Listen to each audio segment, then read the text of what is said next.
Bonsoir à tous, bienvenue dans C'est contre Loup. On commence par le débrief du match France-Israël. Et qui de mieux qu'un grand sportif comme Éric Zemmour pour le faire? Bonsoir Éric Zemmour. Minou, excusez-moi, j'ai paumé mon chat. Oh bah il doit pas être loin. Alors vous avez regardé le match hier? Ah ben carrément j'ai regardé. Et d'ailleurs je voulais féliciter les Bleus pour le spectacle qu'ils nous ont offert. Ah ben, j'aimerais vous remercier tous individuellement, les 4000 un par un, voyez. Il n'y avait pas 4000 joueurs. Hein. Mais non, mais je m'en fous des joueurs, je parle des Bleus, les CRS.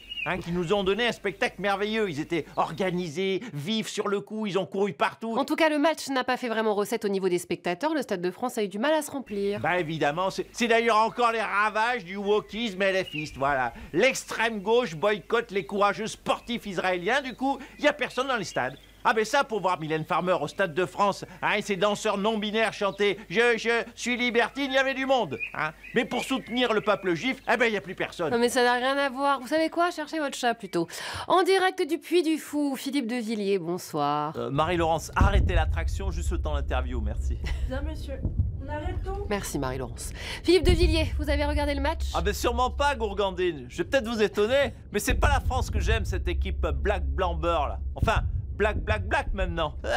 Bizarrement, ça ne nous étonne pas, vous outrances. Bah écoutez, en cette semaine d'armistice du 11 novembre, je préfère rendre hommage à ces bons tirailleurs sénégalais qui, eux, acceptaient de mourir pour la France. Je le dis, vive les poilus! Ça, c'était une équipe Black Blanc Beurre qu'on aimait.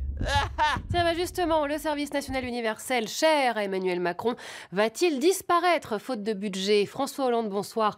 Il est vrai qu'un grand nombre de militaires qui encadraient les jeunes n'étaient pas forcément fans du SNU non plus. Bah évidemment, on a déjà suffisamment de problèmes avec les jeunes qui tirent au mortier sur les policiers et qui se battent à coups de machette.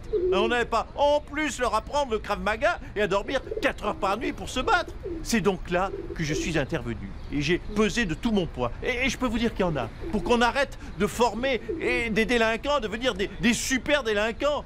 Et oui, je suis un super résistant. Une fois encore, vous l'avez compris, j'ai sauvé la France. On ne vous dira jamais assez merci. Y aura-t-il des trains à Noël? C'est la question qu'on se pose une nouvelle fois après l'appel à la grève de la SNCF. Tout de suite, il nous répond. C'est Monsieur Régis de la SNCF. Regardez.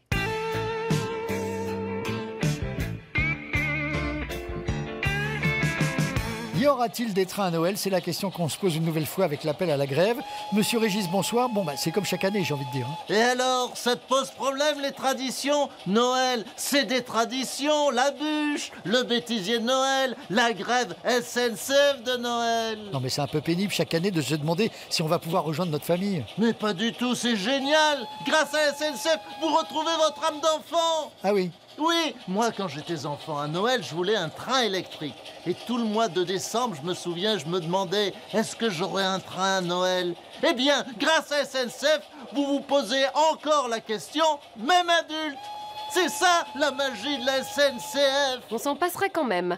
Pour parler politique intérieure, le Premier ministre est notre invité ce soir. Michel Barnier, bonsoir. Le magazine Le Point nous rappelait que plus personne ne veut vous faire tomber en ce moment. Vous vous installez tranquillement dans le paysage politique. Bah oui, mais vous avez cru que j'étais un grand couillon de province comme Castex, que j'étais le crétin de la montagne, alors que je suis un grand stratège. Vous savez, la politique, c'est un jeu d'échecs. Là, vous voyez, je tiens la reine du RN à distance. Le fou, Mélenchon, il est fou, donc on s'en fout.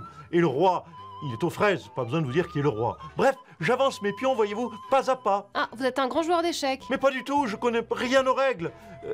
Non, si je reste en place, c'est juste que le pays est en faillite et que personne ne veut le gouverner. Et donc, ça, c'est ma chance. Échec et mat. Ah ben, voyez, voilà.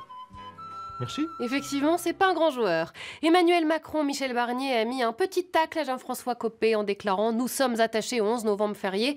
Copé lui proposait de le supprimer. Oui, alors rassurez-vous, les feignasses de Français, le 11 novembre sera toujours chômé. Et d'ailleurs, vu le nombre de faillites et d'entreprises qui ferment en ce moment, votre 12 novembre aussi sera bientôt chômé. Comme le 13, le 14, le 15, le 26 et le numéro complémentaire, le 30 mai. Bref, avec Barnier aux commandes, il y aura une année chômée pour la plupart d'entre vous. Ah bah voilà, on a gagné au loto sans même avoir joué. Éric Zemmour, un commentaire? Ah ben moi, l'année chômée, je viens déjà de la vivre. En politique, c'est calme. Sur CNews, ils me reprennent pas. Vous cherchez pas quelqu'un sur TF1 pour faire la roue de la fortune ou un truc comme ça? Non, ça va aller, merci. Bon, monsieur Régis, rassurez les Français. Y aura-t-il des trains à Noël? Bah ça dépend. Y aura-t-il des primes à Noël? Si oui, il y aura des trains. Ils sont pas compliqués à la SNCF. Allez, salut à tous.